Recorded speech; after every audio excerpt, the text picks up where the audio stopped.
7, 8 years? Yeah, about 7, 8 years. 7, 8 years, right? Now, Arthars usually streams games, MMORPGs such as Final Fantasy 14, World of Warcraft, and many other game titles. And for those of you who are not familiar with him, Arthars is also a father of 3. So maybe let's have a chat with him, and if you have any questions about streaming, you can ask him. Okay, first of all, Arthars, how are you? Very hot, very warm.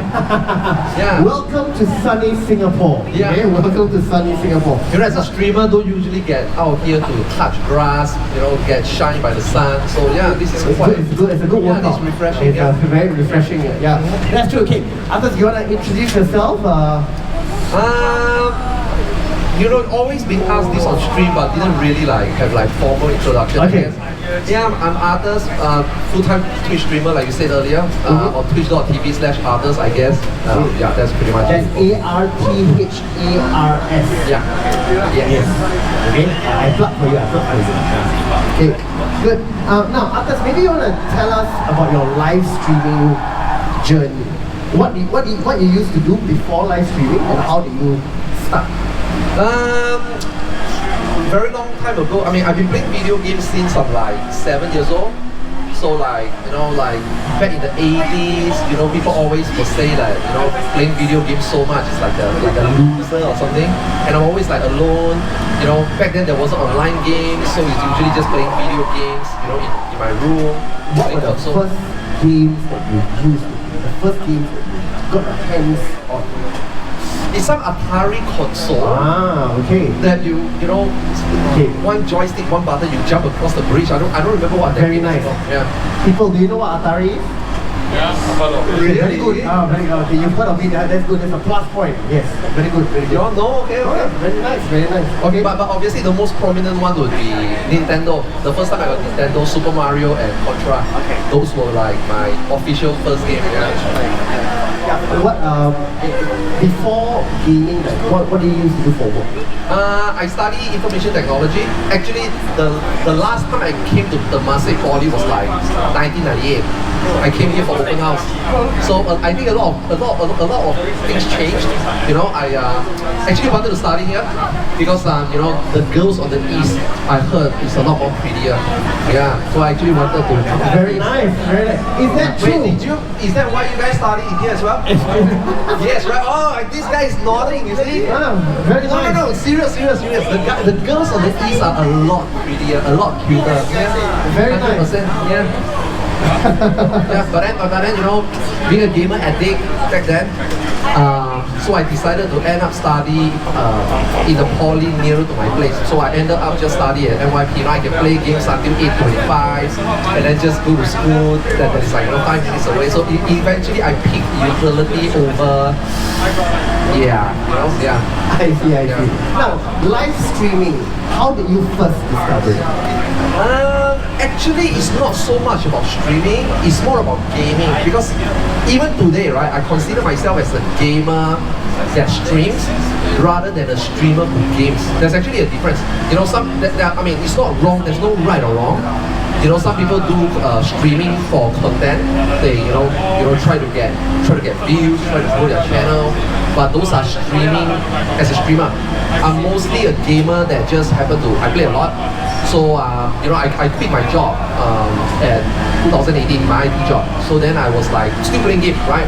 I took a 3-month break, so I still play a lot of video games at home.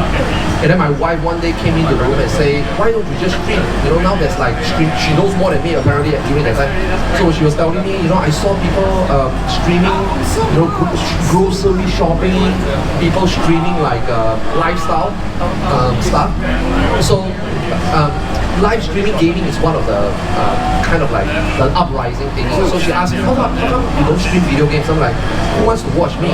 I'm not young. At that point, I'm 36, 37 years old, right? I got kids already. I'm not handsome as well. Who wants to watch someone turn on the camera and then I don't really have a very good personality or something, right? I'm very straightforward the way I talk. So I'm more I'm not like a celebrity, not like an idol, not try to be, someone that somebody likes to watch. Basically, like I said earlier, I'm just a gamer that streams. So then, she told me, you're gonna take a break for 3 to 4 months anyway. Why don't you just, turn on the stream, do what you like to do, and then, see where you go from there. You never know, right? I'm like, yeah, I guess so, just, so we went to Challenger, bought a camera, and then, man, everything changed. So, started from 10 viewers. And then, those were my classmates as well, because during that time I was studying Japanese. So I was telling them, why don't you guys come hang out with me? And then we can practice Japanese, because I was playing Final Fantasy 14, right? So your first game that you streamed was Final Fantasy 14? Actually 11. Oh, 11, okay. I streamed 11, but it was just very casual, without cam, without audio or anything. 14 is the first time I started streaming with like my camera. Okay, yeah. Okay, cool. Now, was there a certain turning point that made you decide like, okay, I'm gonna go into this full time? There isn't a lot of money streaming in 2016, really, because sources of revenue were very limited. Like, you only gain money off subs, which is not a lot. Donation, also not a lot. So there's not a lot of monetization on Twitch during that time. But since I was just taking a break, right? But then kind of addicted, 3 months turned to 6 months, 6 months turned into 1 year, right? I mean, I do have savings, right, before I quit my job. So I create some confidence, some leeway for myself, so that I can stream, enjoy what I'm doing. It's a hobby, but also like a passion. And then it kind of like, you don't get tired when you play games. Yeah. In fact, the more you play, the more you want to play, right? I mean, that's why they're called video games, right? Yeah. So ended up chose that path, but at some point I had to make a decision, because again, the money is not a lot. Yeah. So then I told myself, if I want to be a full-time streamer, if I want to make money through streaming, then I will need to do stuff like I need to start growing a bigger skin. I need to go and find like sponsorship. It's no longer just playing games anymore. Okay. So we have to transit from playing games to stream into streaming for a living while playing games. So like I said earlier, there's a difference.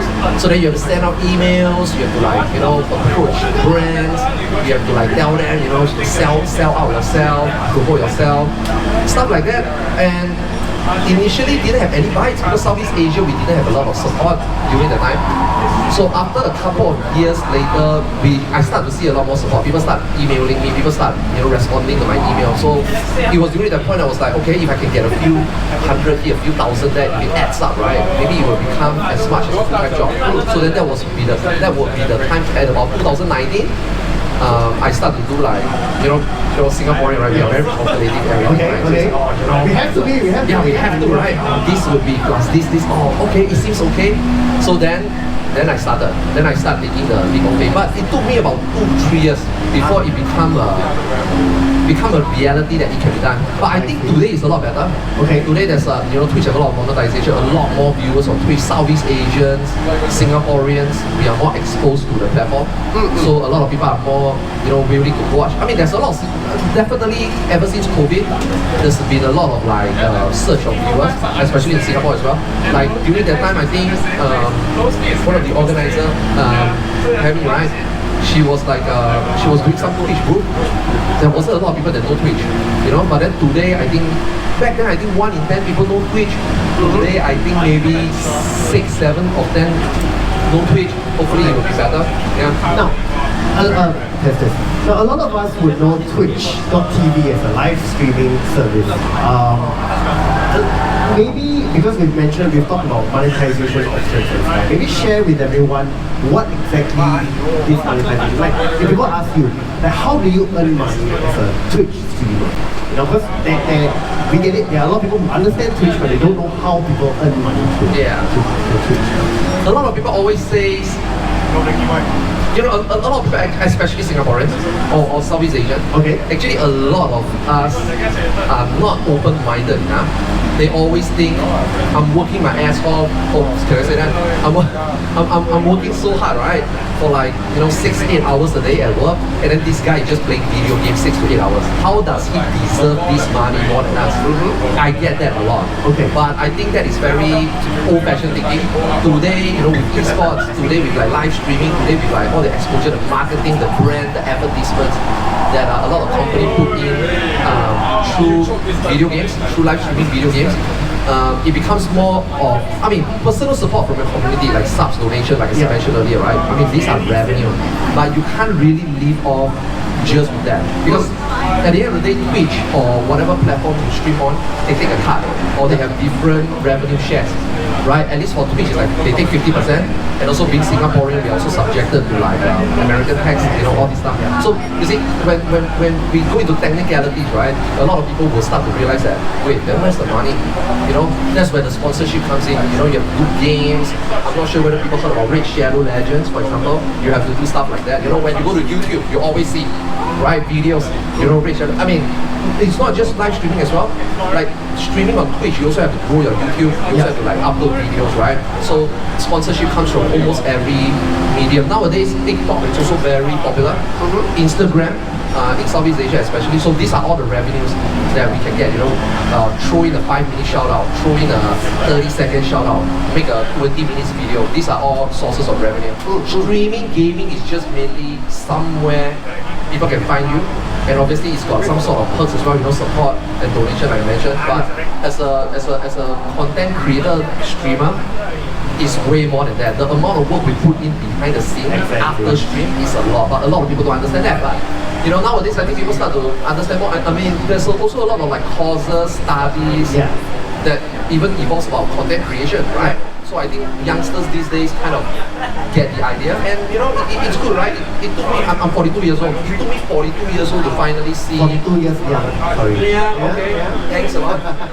For people to realize that video game streaming is we live in Singapore, man. Singapore is like a jail, man. Sometimes I say, we grow up, we are given the 8 identification number, we are almost like an inmate. That's how I look at it since I was young. We always follow this one path. We always do things people always do. Like we are young, right? We should try a lot more. I mean, for me, like you said earlier, 42 years young, and during that time when I started, I was like 36 years young. So a little bit late for me, but I guess never too late. And I'm now really enjoying myself even at 42. That's great, that's great. People always say, to be able to play games and earn money from it. That's what people always say. And I think, to sum it up, live streaming is not just pressing a button, turning on your game and anyone. And a lot of people have this misconception of like, when you streaming very easy, just play game and earn money. So are there any other misconceptions? Like, you've been streaming for a couple of years. What are the top 3 most common misconceptions that you hear from friends, from family, from even viewers? Yeah, from viewers. That you feel, Okay, a lot of viewers always think just because you are good at playing video games means that you will succeed. Okay. There's so many people that are so jealous of you because you get insert slightly more viewers than them, and they come to your stream and they realize that they are a better player than you. No, it's not about skill. Now, obviously, skill is one of the. There's a few pointers that you can succeed to be a streamer. Number one, obviously, you need to have a passion. You need to sit down there, and a lot of people always say, I stream 8 hours every day. Okay, first let me go through the steps. Number one, you need to have the passion for video games or whatever content you're creating. Number 2, schedule. And then number 3 will be the niche. Now before I go to the niche, passion and hobby and schedule. Of course you have to sit down there, maybe you schedule 6 hours to do what you like to do. I mean, it's the same thing, right? It's the same thing as playing football, the same thing as playing basketball, right? You want to be better, you put in the job, you put in the work, you go to training, you don't miss a session, and you get better, right? But is that really enough? Because sometimes a lot of people always say, I put in all this effort that you say, the schedule that you say, but I don't see growth, then I don't want to do it anymore. Now, if you can't even do it anymore, then do you really have the passion? You know what I mean? The passion doesn't need to be measured. It doesn't need to be like numbers there for you to compare. If you sit down there and you're able to do it, it's the same for studying, right? Like sometimes you guys, there are some subject you are willing to go. Now maybe there's a hot girl in class that you just want to sit beside, whatever, that's the motivation. That's why you stick to the schedule, right? Every day, this lecture, I'm going to be there sitting beside her. Same thing, right? That's the thing, right? So if you are not like feeling that you're sacrificing something, getting tired, then point number 1 and 2 takes care of itself. Then point number 3 will be the niche. What's the niche? Some people play games really good, that will be their niche. Like for example, Shrub. For example, a lot of streamers out there who are just very skilled. Nick, for Call of Duty, for example. These are players that just highly skilled. Yeah, that's one of the point. But another is sometimes just being personality is one thing. Okay, now personality comes in many forms. Maybe toxicity is also a personality, like me. being nice, personality, being positive, and then being pretty, you know, stuff like that. There's always a market for everybody, right? There's always this niche for everybody. It's just how much of the pie can take. But the pie is big enough that everybody will get some sort of benefit as long as you stick to 1, 2, 3. Right? Passion, schedule, and stick to your niche. So a lot of people always think that you only need to do one. The misconception, back to the topic, right? A lot of people always think that I'm just skillful, but then you only stream one day, or you create content 1 month on your YouTube channel, then you're not going to get traction, right? You need to keep doing it. And that's the part. Another misconception is people always think that whatever we do on stream is what it is. Like I mentioned earlier, the amount of work we put behind the scene, the prep, the schedule, what content do we create. Sometimes when there's nothing, and then the content creator has to come up with something, that itself is a lot of work, you know. Some people also have to make up and stuff. You know, what games you want to play. Tomorrow there's a new game. Can you keep up? You know, there's just a lot, but a lot of people don't seem to understand. The hard work. Okay. In your journey as a live streamer over the years, what is the biggest surprise that you had to come to realize over these past few years? Maybe a certain skill that you realized, I need it, or something about the industry that shocked you, that turned up unexpectedly, you know, because we are very calculated, like you mentioned, you're very calculated, but calculations can always be unexpected, you know, sometimes you thought, this didn't turn out, you know, so maybe, is there anything that, you know, surprised you as a creator over the years? Definitely, how people are. I mean, since we stream on Twitch, so there's a lot of audience, right? America, Europe, and Southeast Asia. The biggest surprise as a Singaporean is that how generous the other country people can be. How much, you know, the tipping culture in America. It's like a Singaporean wouldn't just throw you $5 and say, hey, nice stream, you know, enjoy your content, bam, $5, right? Like even myself as a Singaporean, I'll be like, why? But for American, for European, the generosity that they will throw at you, the generosity that they will show support for you, quite surprising. It's like, I never thought this is a thing. And then another thing is, like I said earlier, people like me, not old, not single, not handsome, don't have things like right? Yeah, thanks, I guess. So it's like people still watch.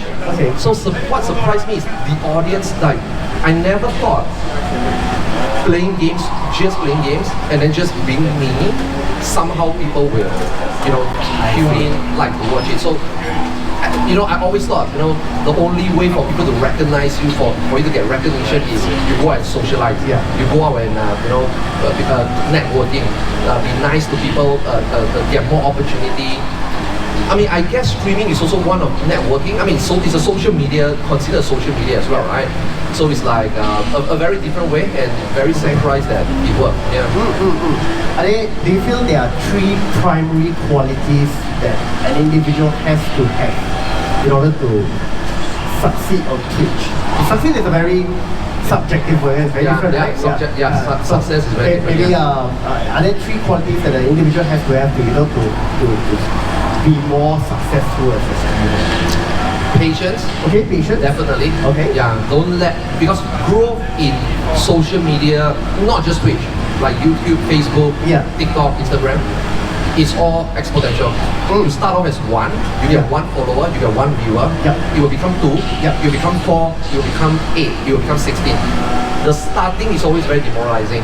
It's almost like you're talking to a wall, right? It's almost like there's nobody watching, but you have to somehow find way to not only entertain yourself, and also not knowing that are you really entertaining someone. So that patience is very important. Patience is very important. Thick skin, patience. Just enjoy doing what you're doing. If it works, it works, because there's always someone that likes to watch you around the world. Agree. Right? That's number 1. Then number 2 is, how do you manage to get these people to watch you? So you need to be more open-minded. You need to expose yourself. Don't just cater to Singaporean. Don't just cater to Southeast Asia. Try to cater to more all around the world. Now, I don't know whether this is considered one of the one of the points to succeed as a streamer on Twitch, at least I can speak this for Singaporeans. Try not to speak Singlish. Okay. Yeah, because I'm not sure whether you know this. I'm not trying to pretend to not speak Singlish. If you notice, I don't speak that much Singlish, right? But I still have a Singapore accent because Singlish, right? As much as we love it, I like it, it turns people off around the world. Right? Like you are limiting yourself just for Singaporeans, you are limiting yourself just for Southeast Asians, right? If you speak proper English, people can comprehend better. Usually communication is so important for streaming and content creation. You know, when you commentate, when you react, when you make a YouTube video, right? Or even if you type out, caption for your Instagram, right? You want to make it like proper English, speak proper English. You don't have to like have an American accent or something, no, right? But as a Singaporean streamer, try to diversify more, try to be more, generalized and appeal more to the global audience. I see. Okay, so like, after you have a family, you're a father of three. How did your family first react to your decision to be a full-time streamer, and how do they feel about it? Are you the cool dad in the house? My kids doesn't know my kids actually do know I'm a streamer, but my kid doesn't know my channel. Actually, they know my handle name. I see. But I never really like sell out to them. Never really just 10 years old, right? I'm not interested in those 10-year-old audience. You know what I mean? Right? For what I am, no, right? So. My wife is the one that drove me into streaming. She's very supportive, and she's also a gamer herself. I see. I know her in like Final Fantasy 11 online. Wow. Yeah, so she kind of know what I'm doing. So she kind of understand why I love to play games, because she herself is also like a game addict back then. I see. So whatever I do, the amount of hours I spend in front of PC playing games and then streaming, she knows that it's for the family, right? And it's something that I enjoy. So, and the best thing for her is I'm always at home, so she doesn't need to worry about when I'm here, when I'm not, when she needs me. So she just have to knock the door. I'm right there. So it feels very good to be like always at home, always present. Yeah, like life is really short. I'm 42 already. Like as an Asian, that's probably half life gone already. Okay. But the first half life, I've been like kind of like trapped with what I have to do as a Singaporean, like go through the proper education system, the work system. Now these next 40 years, I want to live life on my own terms. You know what I mean? I really enjoy doing what I'm doing. I think at the end of the day, there's money bringing back home. Yeah. So everybody is supported. Obviously everything is strawberry and roses, but I do think very fortunate, very lucky to be in this position and having the support of my own family, able to hang out at home with my wife and my kids. That motivates me. That keeps her happy. And overall everything is fine. It's just my kids, they still don't know how big I am or how small I am or how successful the dad is. I don't know whether success is subjective, right? Like I'm not trying to earn money to drive a Ferrari. I'm not trying to earn money to like buy multiple houses. No, I just want to earn money to live a comfortable living. And I think at this current moment, living by the day, month, year, is okay. So I think the whole family is pretty happy here. Yeah, because knowing that your kids don't really know the artists, So if one day they come back home, they say, I heard about this thing called Twitch. So I want to become a live streamer. Okay. Can I? I mean, I can't say no, right? That would be very contradicting, right? You know what I mean? Like, obviously, I'm not going to stop them, but I'm not going to push it. He have to discover himself, because like I mentioned earlier, passion. He can't just, I can earn money live streaming in a video game. No, right? It's more than that. It's very hard to explain, but you need to do it, you need to feel it, and then you yourself will know whether this is for you. Because some people, right, they can stream 16 hours a day, and then they will play the same game for 7 days, and then they don't get growth. But again, like I said, growth is exponential. But they get demoralized and they stop. But on the other hand, there are people that even though they get 0 viewers or 1 viewer, they continue to go. Why? Because they love it. That is actually the difference between whether you will succeed or not. Then everything else, how big you become, will rely on luck. And then eventually also your character, the niche, whether that can bring you to the success that you yourself want. Yeah, I think to add on to that, because when we take a look at how social media has created this very rosy picture, about everything in life, how fast things can go, how viral things can quickly become. So I think as a population, we become less patient, which is why you mentioned that patience is very important in a world whereby, ironically, things get viral very fast, and when things don't get viral, they get very demoralized. Yeah, I see. Cool. So you mentioned that some streamers stream like many hours a day. How many hours on average do you stream? What is your stream schedule? I don't have a schedule. When I feel like streaming, I just stream. Wow. But obviously at the beginning, I stream like 16 hours a day. Wow. Just like how much I play games stints of like 7, right? So it's very normal. Okay. But I stream like 250 hours a month.